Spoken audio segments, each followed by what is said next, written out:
नमस्कार दोस्तों, मैं हूं राजन तिवारी और आप देख रहे हैं ज्योतिष मंत्र। जैसे कि हम सभी को मालूम है कि बोर्ड के एग्ज़ाम शुरू हो चुके हैं और बोर्ड के एग्ज़ाम में पेपर को कैसे लिखा जाए, मतलब जो क्वेश्चन पेपर आएगा उसको किस तरह से लिखा जाए कि हम टाइम रहते हुए भी उस क्वेश्चन पेपर को कंप्लीट कर सकें। क्योंकि बहुत बार आपने ऐसा सुना होगा कि यार मेरे पास 10 मिनट और मिल जाते तो मेरे पूरे क्वेश्चन हो जाते। बहुत से ऐसे लोगों के मुँह से, बहुत से स्टूडेंट के मुँह से आपने ऐसा सुना होगा कि हमारे पास टाइम की कमी रह गई, अगर टाइम थोड़ा सा और होता तो हम पूरा पेपर कर आते और पूरे नंबर हमको मिल जाते।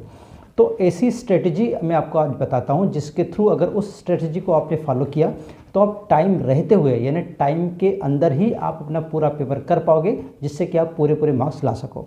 तो क्या है वो स्ट्रेटजी और किस प्रकार से उसका उपयोग किया जाता है, ये इस वीडियो में हम बताने की कोशिश करेंगे। अगर आप भी ये जानना चाहते हैं तो वीडियो को अंत तक जरूर देखिए। अगर वीडियो पसंद आए तो उसे लाइक और शेयर कीजिए और हमारे चैनल को सब्सक्राइब करना ना भूलें। तो चलिए शुरू करते हैं। तो देखिए, सबसे पहले तो आप स्क्रीन पे जैसे देख रहे होंगे कि जो पेपर होता है उसके 5 सेक्शंस आते हैं। वैसे ये जो मैं पूरी स्ट्रेटजी बता रहा हूँ ये मैथमेटिक्स के पेपर के लिए बता रहा हूँ, लेकिन आप ये स्ट्रेटजी को सभी पेपर में यूज़ कर सकते हैं। ऐसा नहीं कि ये मैथ के लिए स्पेशली है, लेकिन क्योंकि मैंने जो एग्जांपल लिया वो मैथ्स के पेपर का एग्जांपल लिया है, इसलिए ये जो मैं ड्यूरेशन बताऊंगा, ये जो भी क्वेश्चंस बताऊंगा वो किस हिसाब से बताऊंगा, मैथमेटिक्स के क्वेश्चंस के हिसाब से। लेकिन आप इस स्ट्रेटजी को आप सभी पेपरों में फॉलो कर सकते हो, यूज़ कर सकते हो। तो जैसे कि आपको मालूम है कि मैथमेटिक्स का जो 12th का पेपर है होता है या 10th का पेपर होता है, उसमें कुल मिला के 5 सेक्शंस आते हैं। ठीक है, section A, section B, section C, section D और सेक्शन ई। अब इसके नंबर ऑफ क्वेश्चन भी देख लेते हैं। नंबर ऑफ क्वेश्चन जैसे ए सेक्शन है उसके अंदर 20 क्वेश्चन आते हैं, सभी छोटे छोटे क्वेश्चन आते हैं, यानी चूज द करेक्ट वाले क्वेश्चन आते हैं, 1 मार्क्स वाले क्वेश्चन। इसी टाइप से अगर सेट बी की बात करें तो उसमें 5 क्वेश्चन आते हैं। सेट सी की अगर बात करें तो उसमें 6 क्वेश्चन आते हैं, 3 मार्क्स वाले। फिर अगर हम सेक्शन डी की बात करें तो उसमें 4 क्वेश्चन आते हैं, 5 मार्क्स वाले। और सेक्शन ई की बात करें तो 3 क्वेश्चन आते हैं, 4 मार्क्स वाले। अगर इस तरह से देखा जाए तो पहला जो सेक्शन है वो 20 नंबर का होता है, दूसरा सेक्शन आपका 10 नंबर का होता है, तीसरा सेक्शन 18 मार्क्स का होता है, चौथा सेक्शन आपका 20 मार्क्स का होता है, और जो लास्ट जो सेक्शन होता है यानी ई सेक्शन जो होता है वो 12 मार्क्स का होता है। इस तरह से मार्क्स का डिवीज़न है। लेकिन अगर आप इसी आर्डर में क्वेश्चन पेपर को सॉल्व करते हो तो कई बार ऐसा होता है, कई स्टूडेंट ने ऐसा कहा है कि हमारा पेपर छूट गया। जिस आर्डर में क्वेश्चन पेपर होता है उसी आर्डर में अगर आप करते हो तो कई बार ऐसा होता है जब आप अपना पेपर छोड़ जाते हो या कुछ क्वेश्चन छूट जाते हैं। तो ऐसी कौन से सेक्शन ऐसे हैं जिनको हमको पहले करना चाहिए, अभी हम जान लेते हैं। तो जैसे कि आप इस समय स्क्रीन पे देख रहे होंगे, मैंने कुछ सेक्शन का क्रम बदला है, यानी किस सेक्शन को पहले करना चाहिए, किस सेक्शन को बाद में करना चाहिए, ये मैंने यहाँ पे बताया है। तो सबसे पहले मैंने रखा है डी सेक्शन को। डी सेक्शन में आपको मालूम है कि ओनली 4 क्वेश्चन होते हैं और चारों ही क्वेश्चन 5 मार्क्स के होते हैं। डी सेक्शन को मैं इसलिए ऊपर रखना चाहता हूँ क्योंकि डी सेक्शन में सारे बड़े क्वेश्चन हैं, सारे ज़्यादा मार्क्स के क्वेश्चन हैं। इनमें से अगर एक भी क्वेश्चन छूट जाता है लास्ट में टाइम कम रहने की वजह से, तो आपके 5 मार्क्स चले जाते हैं। इसलिए आपको इस सेक्शन को सबसे पहले करना चाहिए। इसमें चाहे टाइम ज़्यादा लग जाए लेकिन इसको करना पहले चाहिए। वैसे मैंने इस सेक्शन को 15 मिनट्स दिए हैं। इस सेक्शन को कंप्लीट करने में 50 मिनट, यानी कि अगर आप चाहें तो एक क्वेश्चन में 12.5 मिनट या 12 मिनट ले सकते हैं। एक क्वेश्चन को 12.5 या 12 मिनट ले सकते हैं, यानी कि अगर 12 के हिसाब से देखा जाए तो 48 मिनट्स में आप इसको कर सकते हो या 50 मिनट के अंदर अंदर इस सेक्शन को कंप्लीट कर सकते हो। क्योंकि ये क्वेश्चन, ये जो सेक्शन है वो ज़्यादा मार्क्स का, इसलिए आप इसमें ज़्यादा टाइम दे सकते हो और इसको पहले ही करना चाहिए। ठीक है, पहली बात तो ये। दूसरा सेक्शन यानी जो उसके बाद कौन सा सेक्शन करोगे, उसके बाद आप करोगे सी सेक्शन। सी सेक्शन क्योंकि इसमें 6 क्वेश्चन होते हैं, 6 क्वेश्चन 3 मार्क्स के होते हैं, यानी 18 मार्क्स का जो क्वेश्चन पेपर है, 18 मार्क्स का ये सेक्शन होता है। इस 18 मार्क्स के सेक्शन के लिए मैंने आपको 36 मिनट दिए, यानी एक क्वेश्चन आपके पास 6 मिनट का पड़ेगा। क्योंकि इतने बड़े बड़े क्वेश्चन इसमें नहीं होते हैं, थोड़े छोटे क्वेश्चन होते हैं, इसलिए आप 6 मिनट में इस एक क्वेश्चन को कर सकते हो, यानी 36 मिनट के अंदर इस सेक्शन को भी आप कंप्लीट कर सकते हो। ठीक है, इसके बाद आता है सेक्शन नंबर ई। मैंने इसमें नेक्स्ट सेक्शन ई दिया, पहले डी फिर सी फिर ई। ई सेक्शन 4 मार्क्स का एक होता है, एक क्वेश्चन 4 मार्क्स का होता है और कुल मिला के इसमें 3 क्वेश्चन होते हैं। अगर आप एक क्वेश्चन में 10 मिनट भी लगाते हो, वैसे इतना मिनट लगेगा नहीं, लेकिन फिर भी मान लेते हैं अगर 10 मिनट भी अब एक क्वेश्चन में लगाते हो तो 3 क्वेश्चन को करने में आपको पास 30 मिनट लगेंगे, यानी आधे घंटे में आप उस जो सेक्शन है उसको कंप्लीट कर सकते हो। ठीक है, इसके बाद मैंने लिया है बी सेक्शन। सेक्शन बी में आपको मालूम है जैसे ओनली 5 क्वेश्चन होते हैं और बहुत ही छोटे क्वेश्चन होते हैं, क्योंकि 2 मार्क्स के क्वेश्चन हैं। अगर आप इसमें एक क्वेश्चन में 5 मिनट भी लगाते हो तो 25 मिनट में आपका ये सेक्शन जो है वो कंप्लीट हो जाएगा। यानी एक क्वेश्चन में अगर आपने 5 मिनट भी लगाए तो भी 5 क्वेश्चन में 25 मिनट के अंदर आप ये इस सेक्शन को कंप्लीट कर सकते हो। अब लास्ट में बचा हमारे पास लास्ट सेक्शन यानी कि ए सेक्शन। ठीक है, हम जो चूज़ द करेक्ट वाले जो है मल्टीपल क्वेश्चन वाले क्वेश्चन है उसको हम सबसे लास्ट में ले रहे हैं, क्योंकि अगर उसके क्वेश्चन छूट भी जाते हैं 2-3 तो भी हमारे पास 1 मार्क्स के ही क्वेश्चन छूटेंगे, ज़्यादा नहीं छूटेंगे। इसलिए इस सेक्शन को आप सबसे लास्ट, और इसमें लिखना भी कम होता है, आपको मालूम है, क्योंकि हम सिर्फ यहाँ पे A B C D इस टाइप से ही लिखते हैं, उसको कोई थ्योरिकल या उसको कोई विस्तृत रूप में नहीं लिखना रहता है। इसलिए हमको ABCD लिखने में मुश्किल से पूरे 20 अगर आपको आते हैं तो मुश्किल से आप 3 से 4 मिनट में पूरे 20 क्वेश्चन लिख सकते हो। यानी ABCD तो आपको लिखना है।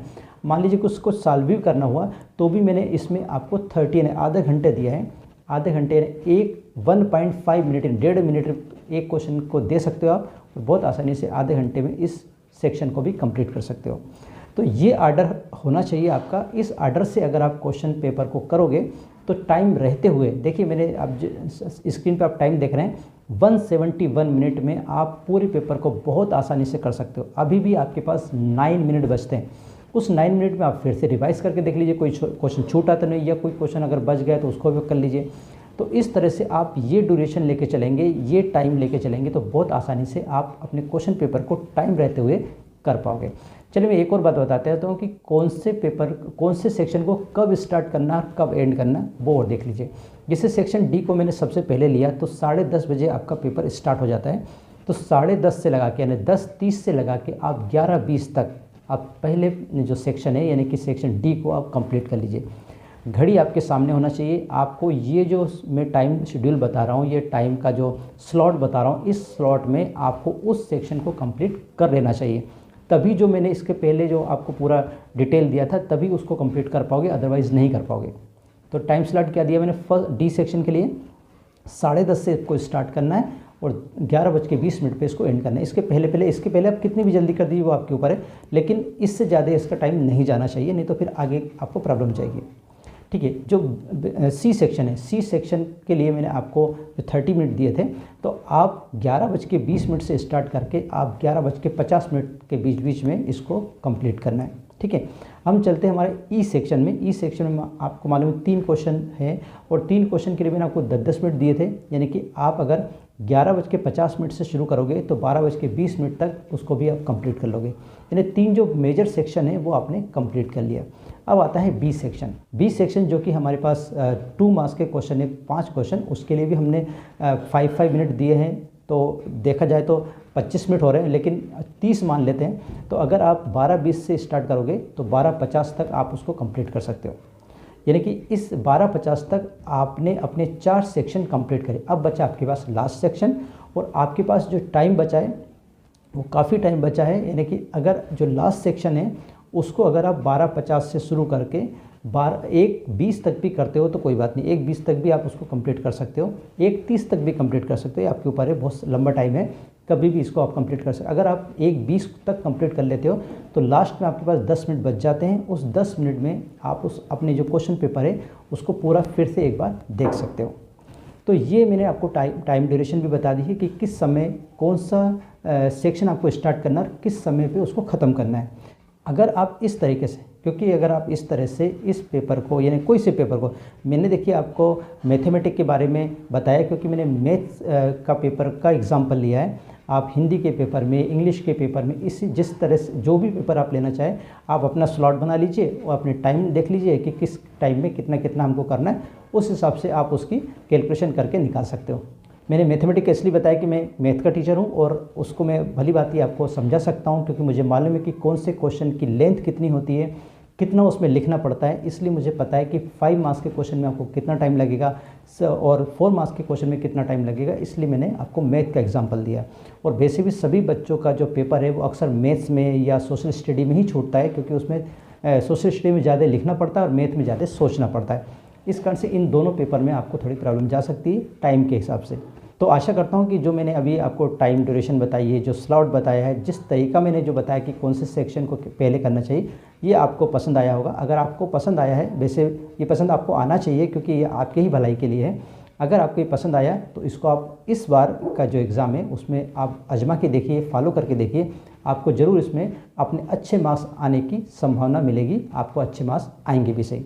तो आज के लिए बस इतना ही। हम हमारी अगली वीडियो में जानेंगे कि हम मैथ्स के पेपर को या बोर्ड के कोई से भी पेपर को किस तरह से प्रेजेंट करें, यानी किस तरह से हम लिखें कि हमारे मार्क्स कम से कम कटे और हमारे पूरे मार्क्स हमको मिले। क्योंकि होता क्या है कि हमको बहुत बार ऐसा होता है, सारे क्वेश्चन हमको आ रहे होते हैं लेकिन हमको सही से लिखने का तरीका नहीं मालूम होता है, जिस कारण से हमारे सब क्वेश्चन आने के बाद भी हमें फुल मार्क्स नहीं आते हैं।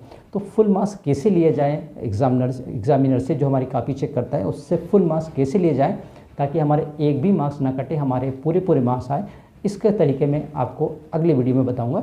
तो अगर आप वो सब जानना चाहते हैं तो हमारे अगले वीडियो का इंतजार करिए। उसको देखने के लिए आप हमारे चैनल को सब्सक्राइब जरूर करें। आज के लिए बस इतना ही, मिलते हैं नए विषय के साथ। तो आप रही खुश और मुझे दीजिए आज्ञा। जय हिंद।